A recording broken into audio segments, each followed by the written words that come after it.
What is up, guys? Welcome to the Meeting Up Podcast. I am Ace. This is RB3. And this is the podcast where we talk about your favorite movies and the directors and the deeper meaning within their films. And now we're doing things a little bit different. Once again, we're going to be talking about Jordan Peele's Us, which just had a massive box office weekend over this weekend. Had an incredible opening weekend. And we're going to talk about it in a very long-form discussion format. Well, it won't be that long, but it definitely will be a little bit more in-depth. We're going to be talking about spoilers, so if you haven't seen the movie, I'm sorry. Unfortunately, we are going to spoil it. We are assuming you have seen it, and we're going to be talking a little bit more about it. I hate going on YouTube and seeing, explained videos. Yeah. I hate that. I don't know why. I feel like there's certain things that we should just title this one "The Meaning of Us Explained." Yeah, please don't. But get us those views, man. We need those views. Yeah, people always do. Like I've seen that for like for us, I kind of get it. Yeah. But for like movies, like I don't know, like Captain Marvel, explain. It's like explain what? But you know what I do like? I like that channel, New Rockstars, because they give you like the Easter eggs of like all the the Marvel movies. New and stuff Rockstars like that. Goes hard. Yeah, man. they hard, man. My man Sam Basher. They put in Eric like Voss. an hour of like straight up like looking at every little detail. Yeah, I mean everything. Like, they dissect that shit, and they come with the actual like references. Man, you know what's crazy, man? I love that channel, and I love sometimes I'll be seeing Sam Basher on that shit too, and I like that dude like a lot. So sometimes I'll like go on Twitter and like low-key still maybe something he might have said in the video, and then like he doesn't follow me, not still, but like I might be inspired by something he might say, and then like have a different interpretation of it, But then, like, he doesn't follow me on Twitter, but sometimes he'll just, like my tweet, Oh, nice. I'm just like, no, but I don't know. I don't think it's nice. I want to follow back. Yo, Sam Basher, if you're listening, I'm a big fan. Please follow me back on Twitter. I'm not stealing your content. I'm inspired by you, bro. I'm inspired. See, that's the thing, bro. Yeah. Like, SourceFed Nerd, man. Yeah, he's on SourceFed. Yes, RP. Yeah, RIP, big SourceFed nerd. I used to love watching Sam Basher on Yeah, SourceFed Maud Garrett Nerd. as well on Maud, there. yeah, they were great. She's on New Rockstars too now, though. That's right. Yeah, they do great breakdowns, and yeah, man. I saw Yolanda on there too recently. Oh no way, that's yeah. I know we had some beef like in the past, like. But I don't have personal beef, if anybody. Hey man, if we can. It wasn't beef, but we had an exchange on Twitter once. So. Oh, that's right. I do remember that. Yeah. You had an exchange with everyone on Twitter. It doesn't matter anymore. That doesn't count. That's true. Follow me on Twitter, y'all. Director RB3. Yeah. I have war with everybody around. And also, that's what you do, man. Hey, man, I love honestly, bro, there's like 10 tweets that I was going to send out like 2 days ago or 3 days ago just about stuff that will offend people. And every time I'm like, I'm going to press send or tweet. Yeah. And I don't do it. Because I'm like, bro, I can't handle it, bro. Nah, it's good you have that filter, man. I wish I had that filter, bro. I can't do it. Like, I was going to go on a rant about Zack Snyder. I was gonna rant with the because I'm team Zack Snyder. I'm with Zack Snyder too. Yeah, I'm with Zack Snyder too. But most people on our Twitter, everybody hates Zack Snyder. Are like bashing and are like, "How dare you?" So I'm just like, "How dare you change your characters just a little bit?" Oh my god! It's not like we haven't seen 8 other Batman. Yeah, exactly. And then they celebrate like the complete changes of a Marvel character or something. Let's chill, fam. Yeah, I do. You know what? I'm not gonna lie. I do rock a little bit with Snyder. Now I do get the backlash. Because what he said was kind of arrogant. But arrogance aside, like he did make a pretty decent point. Like, and he was smack drunk during that video. Yeah, and what WB did to him is like probably it's gonna go down in history as like the shadiest. I'm telling you, man, I want to see that documentary so bad. The Justice League, Zack Snyder. You gotta make it, bro. You gotta make it. I honestly might make it. I just want it to be better. So I'm just like, bro, I don't know if I'm good enough. Because I want it to be like top notch. I want it to win Oscars and stuff. Because I'm telling you, man, that is probably one of the shadiest things I've ever seen. And I know a lot of people talked about it on different media outlets and stuff. But the way I interpreted it and the way I saw it, I was like, yo, how come people don't open their eyes to what's going on and take off your lens of like hate Snyder. If you take it off for a sec, you realize they just like almost like single-handedly ruined this guy's career after he just lost his daughter and just spit all over it, hired a guy who did Avengers, tried to copy Avengers formula. It was just awful. Like everything they did to it was just, to me, like I think Zack Snyder has a little bit of a right to be a little bit arrogant and a little bit brash. Yeah. Well, I mean, I feel like, bro, WB just pulled up like and slapped him around, and then they were like, for trying, he tried something different, and it didn't work. Tsujihara was like pushing so hard to push that release date, they didn't want to push it back, for the bonuses, and it turned out to be the lowest box office for any DC movie. I'm telling you, man, I can go on rants about it. So I respect Snyder. I do see the backlash. Snyder, bro. Yeah, I see the backlash, but at the same time, it's like, give him a break. He tried something different. It didn't work. Different. Yeah, but at least that's he tried. Something we're not going to get in Hollywood forever. Now everything's going to be the same. Yeah. But he tried. Get ready. But hey, it is what it is. And speaking of making things different and making things original, yes, sir. The biggest opening for an R-rated original movie or an R-rated original horror movie. Yeah, R-rated original movie. Yeah. R-rated original movie. And then third for a horror movie in total, I think. Third for horror movie. It had a 71 million opening box office weekend.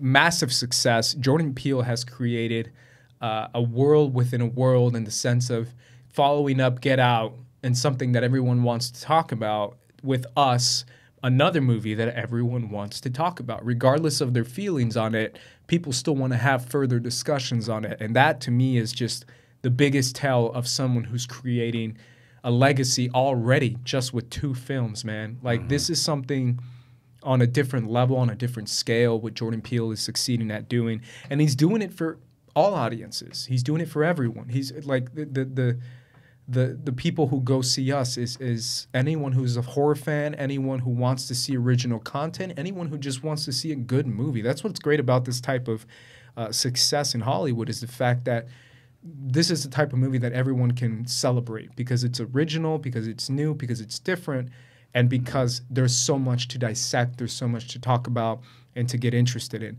Obviously, we did our review on the channel. If you want to check it out, go check it out. Yeah, first cut for the people listening on iTunes and Spotify, the Collider Factory YouTube. The Collider Factory iTunes feed. Thank you for listening to us.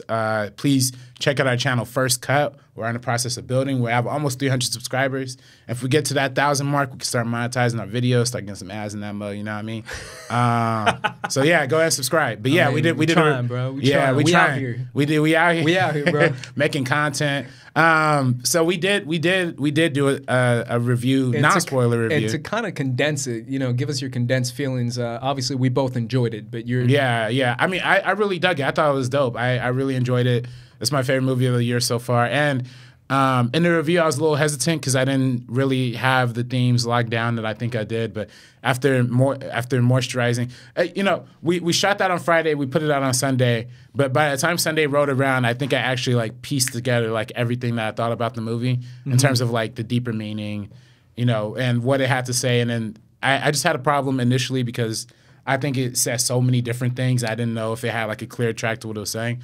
But now that I've thought about it, I've sat on it, I think I have a very clear understanding what the meaning of that movie is. And I'm going to ask you in one sec, but before I do, what's your thoughts? I definitely feel like even as just a straightforward movie, as just an apocalyptic, spoiler alert, apocalyptic, crazy, weird, sci-fi horror movie, right. This movie stands up on its own. It doesn't need to have layers and layers and layers. I think that's just icing on the cake with the cherry on top. I think just as a thing itself, as a movie itself, it just stands on its own as being a really cool sci-fi horror movie with an interesting concept, an original concept, and an interesting perspective and POV with Lupita Nyong'o's character. Yeah. So that's kind of my thoughts and opinions, because I really do feel like I don't want people to think that this movie is simply good just because of what it's trying to say. I think that makes it better. I think as a movie as a whole, as just a horror movie, it's great. On an execution standpoint, it's honestly probably one of the better horror films. Honestly, probably the best horror film I've seen in the past few years. I mean, you like Hereditary a lot. I like Hereditary a lot too. I think this movie is going for something very different though, and I really appreciate what they were going for in this a lot too. But yeah, I think as a movie is great. I think as a deeper meaning thing, to me, it's even better. It's even better, and I think that to me is honestly what puts Get Out above the fray for me as the film that it was how much it had to say and how well it said it. I think this movie has a lot to say, and I think it says it almost just as well, if not better. Yeah, and I really want to make something clear, and I keep telling everyone around me who's having questions about this movie, that's a good thing. Having questions is good. Having questions mean you're interested. That doesn't mean it's plot holes. I think people like using that word so much. Yeah, people keep saying plot holes, plot holes, plot. There is what plot holes? I was gonna put a GIF of me like looking under couches and stuff like where the plot holes at? Because I don't see any plot holes. I just see questions that are unanswered. I just see potential scenarios that we don't know what would happen if. What would happen if this? What would happen if the tether did this or the tether? I don't know, but it doesn't mean it's a plot hole. Yeah. So I really want to make people understand that concept of like unanswered questions. You fill in the blanks. I love that type of storytelling because it lets me take control, be in the driver's seat, and just kind of maneuver around this world that Jordan Peele is building. Honestly, I think if there's one complaint to this movie to be had, and I think it's my only complaint in the movie, is I wish they would have told us less. I wish they would have. I wish the ending would have been more ambiguous. But think about everyone's complaint. I know, but people are stupid. Cops did. We talked to cops outside. And I told him that he's like, oh, I don't want so much exposition. But it's like the irony that he doesn't want so much exposition, but that the audience is like begging for more exposition. Like, you can't please anymore. Yeah, you just can't please. I think this had the correct amount of exposition. That's how I feel. Exposition, about it. Yes. Correct amount, I think definitely. I think the ending, the twist, I think you didn't need to explain that. I think that's where, to me, I was like, okay, like I think we get it. I think we should. I think everybody in the audience thought that she switched when she was young, you know? So I think for that purpose, and at least it would have felt like 20, 30 plus years of like people debating, is she really the real person or is it not? But now I do think there is a great theory that people are discussing a little less. But but a lot of people aren't. The Jason theory. The Jason theory. Jason I think, Pluto. Yeah, the boy is actually was switched about it the last year they went to the camp. I actually dig that theory a whole lot. I think there's a lot of merit to it. Break it down for me, for someone who doesn't know. For someone who doesn't know, okay, so the whole theory is that at the end of the movie when the son Jason looks at the mother played by Lupita Nyong'o. What's her actual name? Abigail? Adeline? Adeline. When he's looking at Adeline and he's suspicious of her. The reason why he's suspicious is because he realized that she is actually the flip version. She's actually in flip version the entire time. But I think the theory is that he is also flipped, so he knew it the entire time. And there's a lot of the evidence to support that theory is the first scene when she does the snapping and the snapping is offbeat. A lot of people use that as a clue to her being, the switch. But when you look at him, he's actually on the same beat that she's on. So he's on the tethered beat. When you watch, and you can look in the car. In the car, yeah. And even when you watch the trailer, when she's snapping, she's doing this. He's rocking at the same thing. They're almost like both coming from that tethered off rhythm perspective, Also, when they're on the beach, when they're literally on the beach, and the girl does the cartwheel and fucks up his sandcastle, he's not building a sandcastle. He's actually digging a tunnel, as if he wants to go back. Plus, he has that magic trick that he doesn't.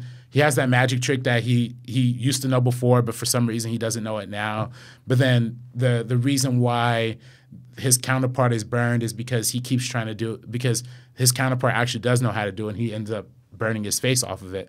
While the kid doesn't, our version doesn't, So I think there's a lot of evidence. People really like this theory, man. Yeah, I don't like it personally. Why don't you like it? Because I don't know, man. I feel like it adds. The kid's a little off center too, just to begin with. Sure, I think it adds an unnecessary wrinkle to the wrinkle that or an unnecessary twist to the twist. Then my question to you would be who did that? Why would they do that? Why would they switch him? My second question would be that the scene at the end is kind of empty now because he looks at his mom you're different. Then what does that mean now? Well, she would be a different mom. But if they're both tethered, then they're. Well, no, the tethered. I feel like it kind of takes that little bit away from that. The real mom is actually the kid's real. You know what I mean? I guess I'm not explaining that right. But the original mom, the original Adeline, is actually the biological mother of that Jason. So then what we see is a human Jason, and what we see in the end is actually a human Jason, but a clone mom, Does that make sense? Yeah. So he's actually human like his father and his sister, but because Adeline's not, I guess technically the sister isn't a real full human being either. She's half clone because her mom's half clone, you know. But he's actually he's actually his mother, his biological mother is actually the original Adeline. So that's why he's a little like that's why he's a little weird, and that's why he always wears the mask, because he's trying to hide the fact that he's different. You know, he's trying to hide the fact that he's not the same son. You know. Yeah, I mean, you can also argue the connection that he has with Pluto. And it's stronger than the others. Exactly. You can also. My buddy told me last night that when he before he tosses the match, he's snapping on beat. The Pluto version of him, the burn version of him, when she gets out of the van and is ready to hit him, right before he drops the flame into the car to blow up the car. Yeah. And he's actually snapping on beat. I don't know if you caught that. Yeah, I caught that. Yeah. That's very interesting. It's an interesting theory. I don't know. I'm sure it's probably true, just because I feel like people have predicted it already. And I feel like that's kind of what Jordan Peele wanted people to do, is to find stuff that's not there. Because like you said, the Adelaide twist is like on the nose and super on the nose. That maybe he wanted to add a second twist that's a little less on the nose. So I can understand that. I feel like that adds a second wrinkle. But one thing I definitely want to talk about is obviously the themes in the movie. But before we get at that, I kind of want to talk about the exploration of the world. I love this because this is something personally that I got from the movie, is the fact that you can let your mind explore once they officially confirm that this is an apocalyptic movie. I told you afterwards, I said that as soon as they revealed that this is happening everywhere and not just to them, like, you know, they turn on the TV. It's that scene where Winston Duke's character, Gabe, is on the phone and with the police, and he's like, why are the police still in a hole? This is weird. Like, why can't they just answer? And then it clicked, and they're like, wait a minute, is this happening everywhere? And then they turn on the TV and they realize this is an apocalypse now, because it's an apocalypse movie, because it's, you know, something that's happening to everyone all over America, right? Not necessarily the world, but all over the United States, which still makes it kind of an apocalyptic movie. As soon as they announced that, my mind kind of has fun, because I get to explore different scenarios and different movies or stories that can come from, like, what's going on in New York, or what's going on like in a military base. Like, how crazy would that be with just guns everywhere and scissors flying everywhere? Like, how epic is that in a sense like that? And that's the kind of stuff that you get from like Walking Dead or Mad Max or certain apocalyptic movies that let your mind explore what the solution of the problem is going to be, or what is the world going to become after this happens. Or what's just happening to everybody else besides the characters. Like, I wonder what other stories like are being told. Like, you know, and what's going to happen to Adelaide now that, you know, this is who she is now. I mean, she's kind of the only one who can communicate with the tethered and can you know, tell them to like stop what they're doing or change what they're doing or whatever it is. Like, she's the one key to like stopping the apocalypse now. And I thought that's such an interesting point of view, because she becomes the original Adelaide, Red. Yeah. Well, she's always been that the entire time. But, sure. But the original Adelaide, Red, becomes the leader or the god of the tethered. And now she can be the leader and the god of this new above ground tethered and stuff like that. I thought that was very interesting, because I was like, oh yeah, she's kind of the key in both senses of the word. So I just find that completely fascinating in a world building type of scenario. But thematically, RB3, that's kind of the big key in this movie, is like what this movie is trying to say. We tried to figure that out a little bit on Friday in our review, but you have a lot more opinions and thoughts, and I want to hear it, RB3. Let me know. Well, I think I figured it out, man. I mean, what you said in our review is, I think, on a personal level, is what the film's going for. You mentioned that it's about the demons inside of us facing off against the people, the internal evil, and I think that's a very not common theme, but that's a theme that is very cinematic and inherently, you know, that's something that we see in a lot of, like I said in the review, a lot of early Hitchcock movies and a lot of films kind of deal with that. So I think that's very much what this film's going for.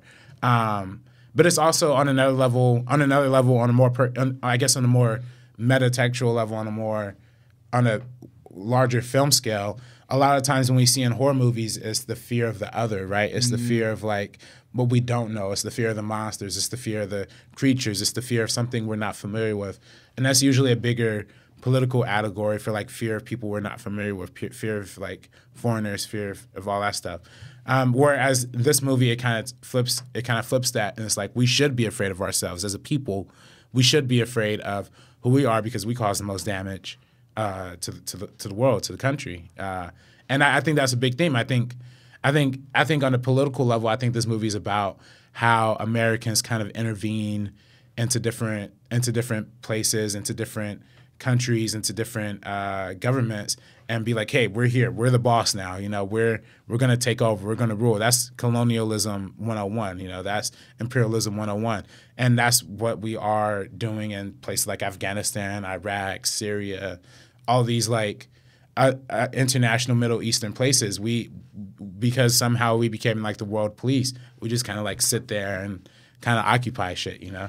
So I think that's one of the big things. But I think that's one of the things, but I don't know if you're going to comment on that. But I do think there's a bigger, broader, central thing that he's going for here. But I don't know. What do you think about fear of the other on a more, you know, American political system aspect of identity politics, right? You know, fear of the left, fear of the Trump voters, the right, fear of the crazy lefties, or you know, whatever that extreme may be, or even just on a you know, Trump 101 level, fear mongering 101, as far as like anyone trying to get into this country, or like shithole countries or poor people.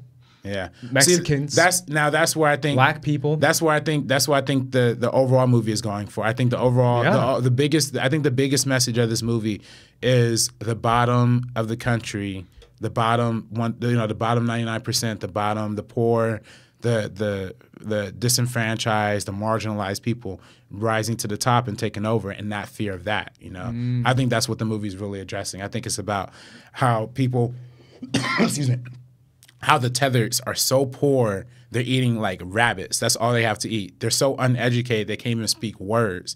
That's a reality for a lot of people in this country. That's a reality for a lot of black people in this country. That's a reality for a lot of Mexicans in this country. But it's also reality for, you know, and I think the movie communicates this in that same way.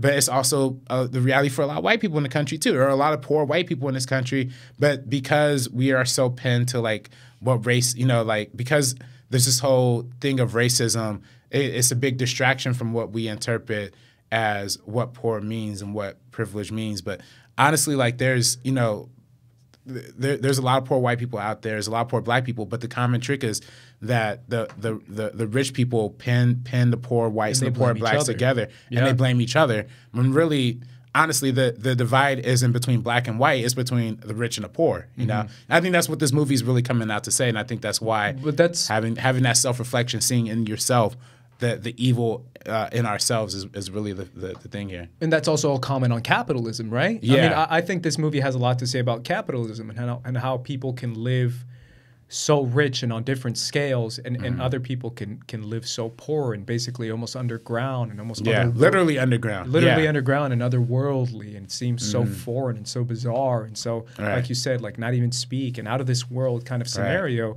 And the fact that we think we live in this, you know, utopian society where everyone can succeed and everyone has the exact same opportunity. It's like a meritocracy. Yeah. If you pull yourself up by your bootstraps, you'll be able to get to the top. But. And it's all, you know, a lie, essentially. Yeah, it really is, yeah. And capitalism has this aspect of pointing the finger at other people and not allowing other people to succeed because we see them as creatures, essentially. We don't even see them as human. Right.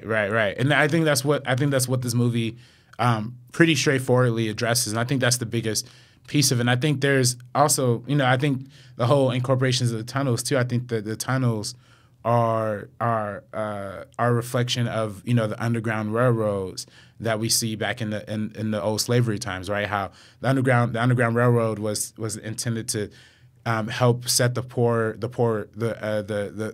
black slaves, transport them from the segregated South and bring them up to the free land in the North, you know? So that's kind of, you know, I think the underground tunnels is a reflection of that Underground Railroad kind of system too. And then that movement, that migration from the South to underneath the poor and then bringing it up to the top, to the free land, to the rich, and kind of making your claim there, staking your claim there. Yeah, I also kind of want to talk about on a more like, you know, film level type of conversation about like questions of like speculation, because speculation is great. Who created the tethered, and when did they create the tethered? And I know Red mentions that the reason why they did it is to control the people above, like puppets, as she says. That's literally a quote where she says, you know, to control everyone like puppets. Right. And it's the concept of like who's really controlling who. Is the tethered controlling the people above, or is the above controlling the tethered? Are they doing the things they want to do? Like, do we have this illusion of like free will, or are we going and playing our roles to the beat of whatever the tethered are doing? Right. I mean, I think like who controls who, the whole question of. Right. I mean, I think that's a big question that the movie poses, and I think that's what I think ultimately I think they're saying like the government is behind the cloning, right? Yeah, I don't know if they say that in the film, but I think that's where it's hinted. Yeah. I mean, it feels that way, right? And it feels like the reason they want to control people like puppets is so we can keep fighting each other and we can keep blaming each other for our issues instead of, you know, blaming ourselves. But you know, I think ultimately what the movie's saying is, the tethered and the non-tethered, neither of them are really doing the controlling. What's really doing the controlling is the government, and I think also to a bigger level, the media too. Like, I think the movie has a media message in it. Like, we see the opening scene with a young Adeline watching the TV and being inspired to do the whole her whole apocalyptic future event by seeing a commercial on TV of the Hands Across America. And I saw an interview with Jordan Peele talking about the Hands Across America thing and how that was a 1986 commercial that he saw on MTV back in the day, and how that commercial in and of itself is such a reflection of the brightness and the kind of positivity that the America was like kind of portrayed as. But really during the Reagan era, shit was just getting worse and worse for poor people, getting worse and worse for black people. We saw, and during Reagan's presidency, we saw the highest spike in unemployment, the highest spike in homelessness, and a biggest drop in like healthcare coverage amongst the people. So really, Americans were not in a good spot during the 80s. And that's why I get frustrated with this whole 80s nostalgia thing that keeps happening now. I know it's a little bit of a tangent, but I really get frustrated with this whole thing of like, oh, we got to celebrate the 80s. And, oh, we have to like, and the Stranger Things. And I love in Stranger Things, they have like the Vote for Reagan sign there. And people are like, oh, that's a good Easter egg. I remember when I was a kid. Like, oh my God. Like, this Reagan literally is trying to destroy the lower class, the lower to middle class, you know? That's a tangent that I don't want to go on. Because I can go on and say the reason why is because the people who are not controlling Hollywood, but the people who kind of make these are 40-year-old white dudes. I've said that for years, like, and I always get crap for it, but it's true. Like 40-year-old white dudes, they're like, let's go back to the 80s because I remember when I was a kid. Reagan was the first one to drop the Make America Great Again. Did you know that? Yeah, Reagan dropped the Make America Great Again. What I'm saying is the fact that that's why we need diversity inside, behind the camera, in front of the camera. Press, like movie press, like that's the type of stuff we need. So we need people like you to point that stuff out, man. Yeah, man, that's what we gotta do. But yeah, keep going. But yeah, no, I think that's why I think the ultimate thing is like this is how, you know, the impression that this left this such media an impression on her. Yeah, that she thinks this is the utopian America that it has to be. It has to be everybody doing that, and that's where I think if you go by how I interpret the movie as like the Uprising, the way that our Uprising is interpreted is through a media lens. Is like we have to all band together, we all have to join together, we all have to hold hands and make a statement. But there's a lot more to that than just that. So yeah, another question I want to ask, and it's questions that I love asking, and this is the type of stuff that I find fascinating, is like, you know, how does the process work that Red conjured up? Is it, do you kill does the tethered or the shadow, I call them shadow, do the shadows kill themselves and then they hold hands? I think that's what it is, I think right? that's what it goes for. They have to kill themselves and they can't kill other ones? Because what I noticed is a little girl, Zora, her name is Zora, the daughter of Lupita Nyong'o and Winston Duke. when the guy was saying, "Get off the car, get off the car," she stabbed him in the leg, and I was like, "Why did she stab him in the? Why didn't she just stab him in the throat?" Like that's the first thing I thought because I was like, "This is a horror movie. Like, why isn't it like this crazy gory like throat stab?" And I was like, "Oh, maybe that's very purposeful because that's going to come back where the person who is that shadow is going to come back and kill that guy because they have to kill the version of themselves, and that's why Elizabeth Moss's character doesn't kill Lupita as well. And just traps her up. Well, I think that the movie implies that I think you can kill other people, but you have to kill your own version first. Yeah, because that's what I think. Because I think the reason I thought the same thing. Like, why didn't she just stab the dude in the neck? But then I realized she didn't kill her other version. But meanwhile, you see the white husband trying to really go after. That's right, and Winston the twins Dukes. go after the kid. Yeah. But that's after they already killed their counterpart. But I don't know if that's true or not. But at least that's how I interpreted it. But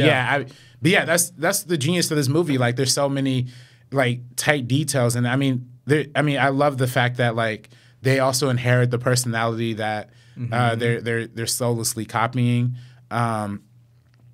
Even with Elizabeth Moss's character, like in the beginning, she's like, "Oh yeah, I totally want to kill my husband. Like I totally want to murder him." And then like when she sees him being murdered, she's like laughing hysterically. Like I think those little details like really translate into making the movie have a lot more personality. And it's also an interesting point too. Like we see Jason walking on the beach and he sees the guy with his hands ready to be holed because and then the blood dripping because he already killed the it almost seems like he's the first one, right? Like he's the first one he jumped the gun, I guess. Right. Because they're like, all right, we're gonna do it tonight, and this guy's like, I'm gonna do it right now. right. And that Jeremiah 11, I have it pulled up. Jerusalem 11:11. Oh, you go for it. Yeah. And it says it's really brutal. It's a very brutal Bible verse. I have it on my Bible app. Hey, there it is. Therefore, thus says the Lord, behold, I will bring evil upon them, which they shall not be able to escape. And though they shall cry unto me, I will not hearken unto them. Yikes. That's like a Rorschach quote. Yeah. Well, even Rorschach literally uses that in Watchmen. Yeah. He says they're going to look up to the sky and, scream for my name, and I'm going to look down and say no. They're going to look up to the sky and say, save me, and I'm going to look down and say no. I love it. I love it. Well, I mean, that's the whole thing. That's the whole thing of like worshiping false idols and putting money and selfishness over others. That's exactly what it is. I mean, that's what Jeremiah, because I read the whole thing. I read Jeremiah 11 last night, and it literally is about, the people of Jerusalem creating false idols and the Lord revealing his wrath, essentially. Right. That's essentially what that is about. It's pretty brutal. Yeah, it's super brutal. I think. Jeez, God. Take a chill pill. Guys, he's a cold motherfucker, man. I shouldn't say. I shouldn't say, man. I actually told my mom, I was like, Mom, you can listen to this episode this week. I told my mom, I was like, because she doesn't want to see the movie, but Old Testament guy. Yeah, Old Testament guy. No. Yeah, definitely. Jesus brings love and light. It's all part of the test, the journey. But yeah, I definitely. But that's a verse that keeps coming up throughout the movie. And I think the whole idea of having false idols and having these false beings to worship also is reflective of these soulless beings that are the tethered, right? The soulless people when you see like the version of them in reality versus the version of them underneath, they're looking crazy, they're looking like insane, they're almost demonic. Yeah. It almost seems like this could also be a metaphor for like, heaven and hell, right? Or even like earth and hell. Because even that shot when she's like riding down the escalator, it really is like a descent down into hell, and with that orange cinematography that like surrounds her. So and then the version of yourself is it's a demon. Like you're essentially fighting the demon version of yourself. Right. And I think that's really potent and powerful. It really is, and it's one of those things, man. That God, man, I hate to do it, but I'm gonna do it, man. Sitting down in church on Sunday, listen to my pastor. But he said a great quote. He said so many times like Christians do this thing of like blaming demons from their problems, like oh it's demons, oh it's Satan, oh it's the devil out to get me. When in reality, it's your own sin, it's your own like inhibitions and it's your own desires that get you in trouble. And we have this bad tendency of saying, oh, the devil did it or the demons or whatever. And we want to push blame on the other and not put it on ourselves. And when he said that, I was like, yo, that's deep. That's deep. And sure enough, it came back to us. Literally the theme of us is that. It's like not blaming what we see to be evil, but blaming ourselves. Right. And I think that's a big part of it. I also think that if I'm going back to a little bit of the media angle of it too, but I think part of why the Tethers look so mad and twisted and demonic is because that's how the media really portrays a lot of poor people. That's how the media really portrays. I mean, you look at, I mean, honestly, is there some accuracy to it? Yes. I mean, if you walk down downtown LA, 90% of the bums you're gonna meet are actually like kind of crazy and off the rocks, but it's not their fault. It's like the society kind of put a lot of these people in a rough position. But you know, me living by downtown, I just see literally 4 homeless people on every corner. You know, but it's the same thing. It's like that's how the media kind of looks at people of color. That's how the media wants to portray us. They want to portray us as mad. They want to portray us as broke and as crackheads and as violent animals, the way that the Tethers are. But, people who don't want to be saved. Right, exactly. But in reality, these people are looking for a way out. They're twisted by madness because of the way they're put there, and that's how the clones are. The clones were put there. That wasn't their fault, and that's how it goes. Honestly, and I want to address one big people think it's a plot hole. It's not a plot hole. People are like, how did the government make this many clones? And it's the easiest question in the world. Like, all you have to do is make one, and they'll reproduce themselves. Like, if you have not one, but if you only have to create a finite amount, you don't have to do everybody on Earth. If you just do a couple, they're gonna reproduce, and those reproductions are gonna have kids, offspring and offspring. They've clearly been doing it for over 30 years because we saw the 1986 flashback, and then we go to today, and they're still having clones. So there's generations on top of generations on top of generations that happens for. So it's honestly not that hard of a question to answer. That's why I get a little frustrated. People are like, there's so many plot holes. Like, no, they're not like hard plot holes if you really think about it. They're just questions that are not answered in the movie. Yeah. And honestly, I don't get what people want, man. People want to have like a list and Jordan Peele to sit down on the couch and read it out. Yeah. How did they make that many scissors? Who gives a fuck? Yeah, it's like, bro, chill. The scissors are an analogy for the duality. Yeah, it's the reflection. You know what I mean? Like, it doesn't have to be an explanation for it. The metaphorical explanation is there. It's also interesting too because she said that they left them, whoever was the head or controlling Red mentions to Lupita's character that they left them to their own vices, essentially, to just keep going on repeat until they discovered that she was an actual human with a soul, and they made her, the god of the tethered world, which I find, fascinating as well, because you have the question of like, was it like a failed experiment that they didn't want to keep continuing on, and maybe that's why they left it. And the fact that the one human who has a soul is teaching the tether to kind of break free and kind of do free will and to deliver themselves through violence, which I find fascinating. That's the one thing. It's like violence is the key to your true purpose in life. Right. Well, there's a whole nother interpretation of this movie that's about cultural appropriation, right? That's about how Americans kind of copy what other cultures do or what other nationalities do or what other ethnicities do. And they kind of take that, make a soulless copy of it, and just give it to the public. I think that's also another interpretation of the "We're Americans" line that we see in that movie, is the idea of cultural appropriation and taking somebody else's culture and making a lifeless, soulless version of it. Yeah, and I also think it's a very interesting point, because I love the idea and the concept of what makes you who you are is where you grew up or how you grew up. I think that's such an interesting concept. It's the whole concept behind Smallville. I don't know if you've seen Smallville. I haven't seen Smallville. I love Smallville, but Smallville is one of those things where it tells you that Superman is who he was or is who he is because of his upbringing, because of how he was raised. And if Superman was raised by Lionel Luthor, Lex Luthor's father, then he'd probably turn out to be a massive asshole too.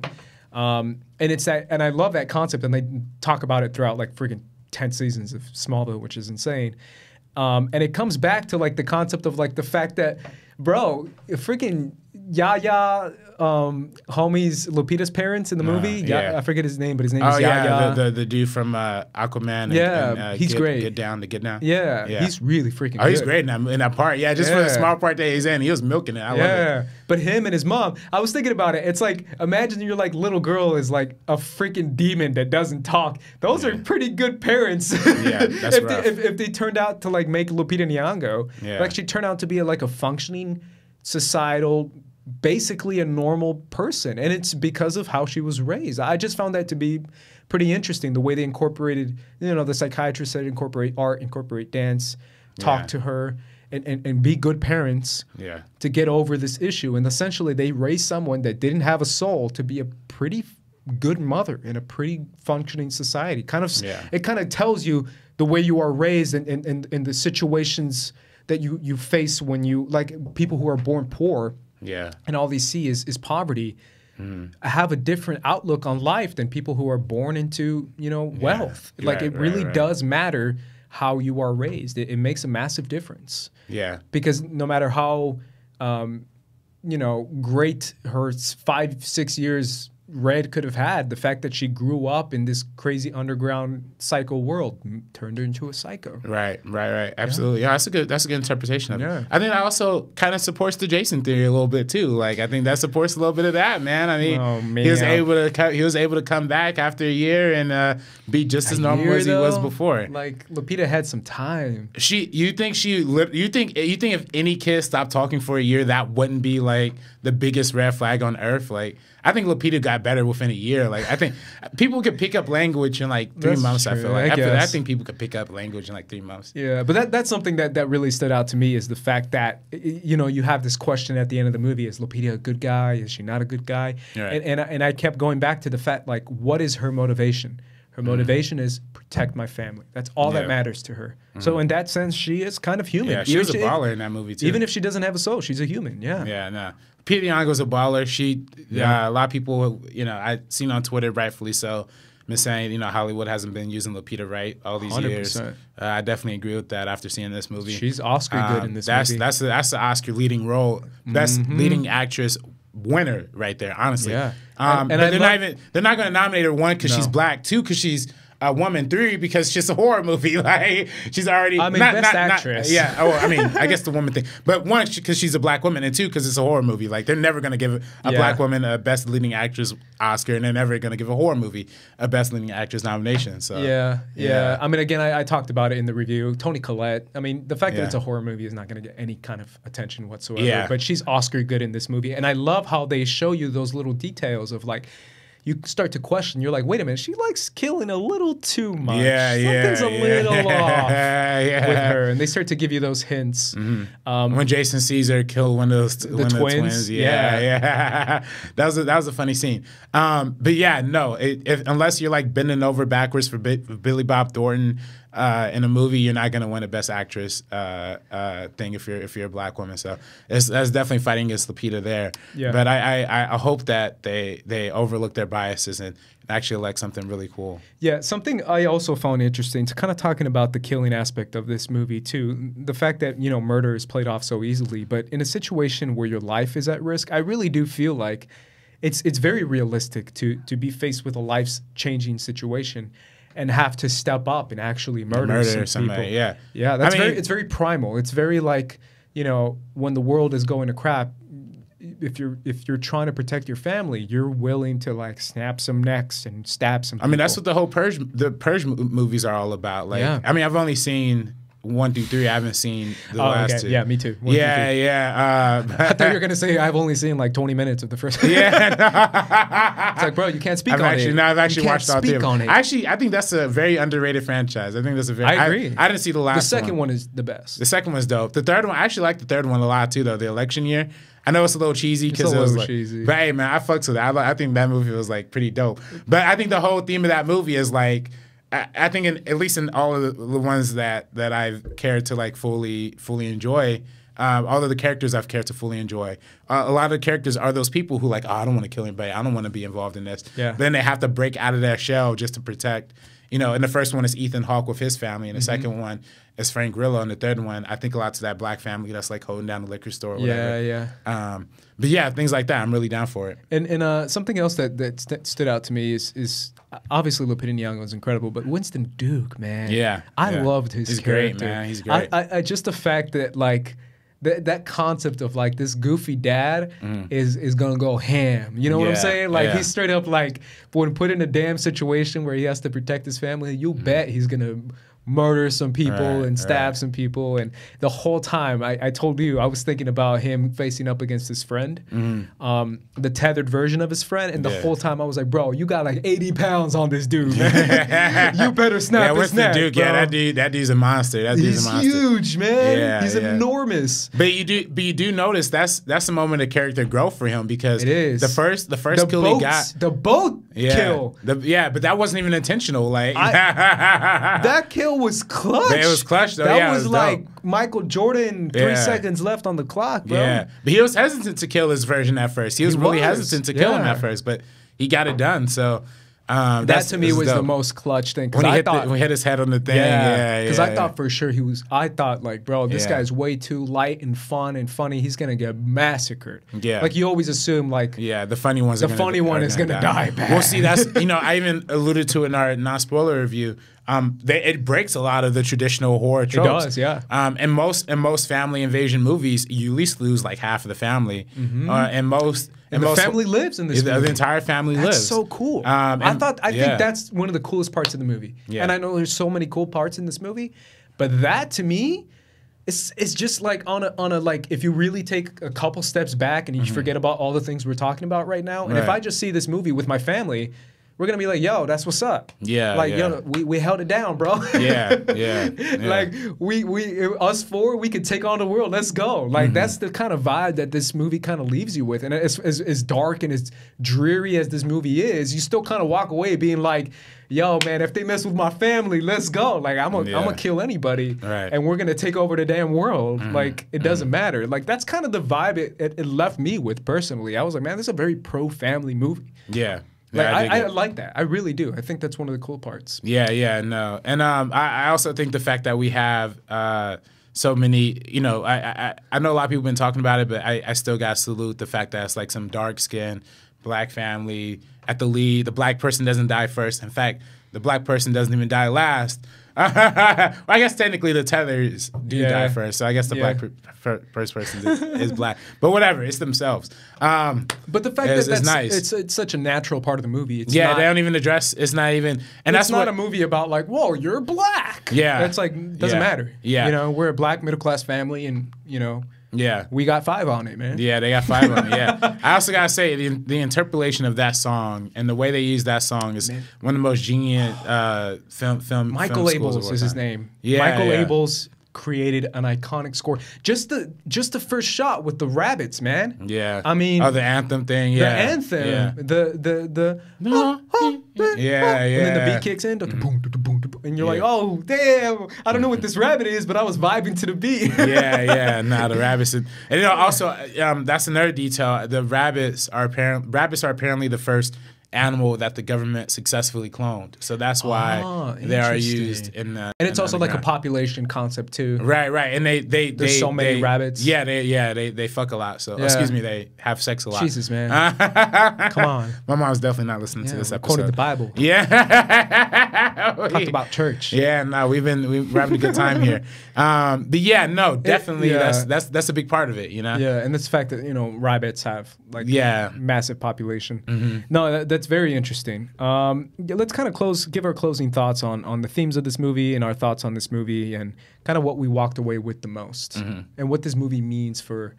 I mean, obviously, I don't think it's going to have the Get Out cultural impact, unless you disagree. Do you think it's going to be Get Out level? I think so. I think it's already starting to hit that. I mean, I feel it right now a little bit. Yeah, people have been talking about it a lot, and I honestly think that even though I think the thing is with Get Out, it felt so contemporary, and it was such the thing with Get Out directly addresses race. This movie does not directly address race, so people find the theme a lot less prevalent.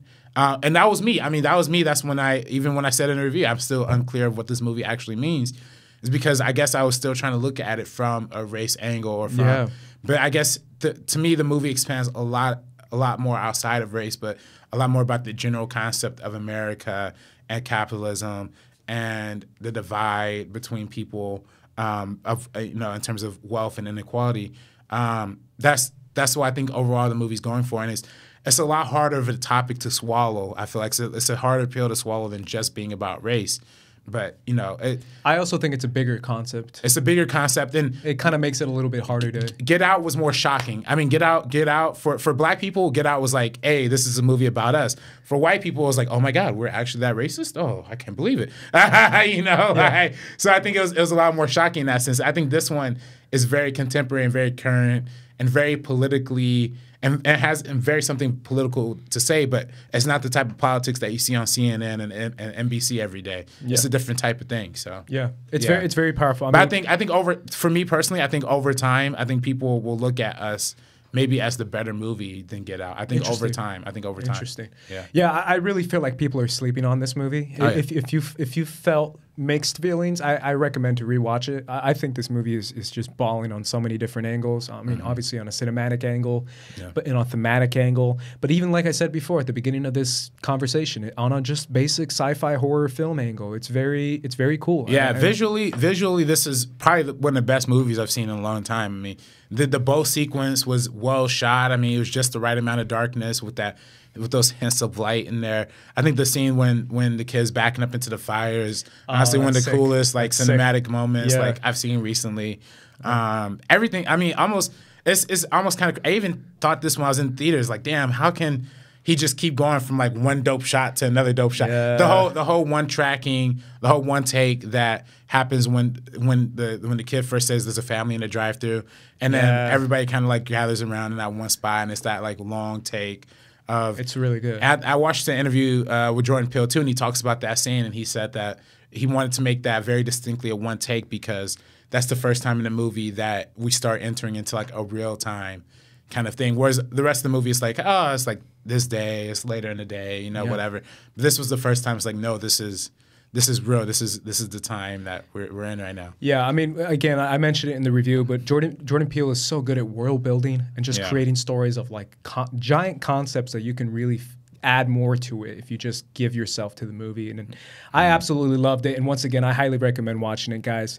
And those are our thoughts on Us. Let us know what you thought in the comments down below. Let us know what you think on a thematic level, what this movie is trying to say. Yeah. And go, we're on First Cut. Subscribe. Give us a comment on our Us review. And let us know what you thought of the film. And also our SoundCloud as well, soundcloud.com/theminiapodcast. We upload our podcast that every week. If you want to get our backlog, I know it's a little confusing for the Collider Factory fans because we just kind of randomly showed up on episode 67. So if you want to go back and listen to our episodes before, there's plenty of those on our SoundCloud feed. They're all there, and it's all really great. And also, I would like to plug nothing related to us in particular, but there's a great Key and Peele sketch where it's like a detective is like in a mirror. I forgot what exactly the sketch is called, but it's like a detective is like looking through one of those like mirror houses in the same way that the little girl was in. Yeah, but it's like Key is like the detective and Peele's like the dude who's like, it's like, if I wonder if you could catch me if you're looking in the mirror, and then Key puts a gun to him and is like, oh wait, kind of just blowing the cover. It's a great sketch. You should check it out. I'm putting the link in the description. Yeah, anything Key and Peele, you should watch right away. Either way, guys, for the Meaning Of podcast, I am Ace. This is RB30. And we are peacing out. Peace out, guys.